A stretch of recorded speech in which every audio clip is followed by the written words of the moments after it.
So it's a little after 5 o'clock right now in the afternoon. So I'm getting the western sun hitting this garage door.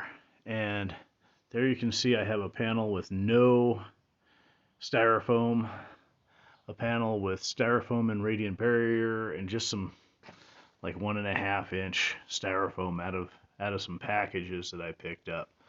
So here's my non-contact thermometer.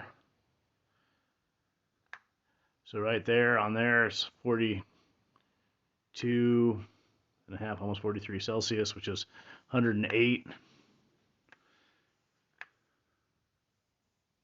102 on the beam. Then you can't really see it so well, but it's only 84.5,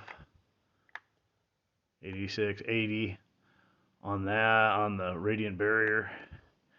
And then here, 82.1, 83, you can see that one a little better, 67, 68 at the bottom. It's getting a lot less sun.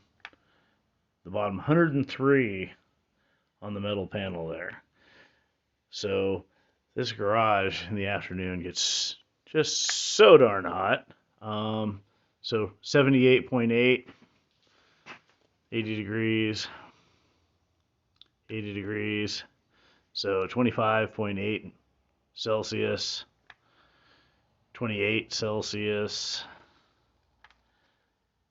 19.6, 19.2 Celsius, 39.5 Celsius. So, and 42 Celsius. So that's why you want to put some insulation on your garage doors.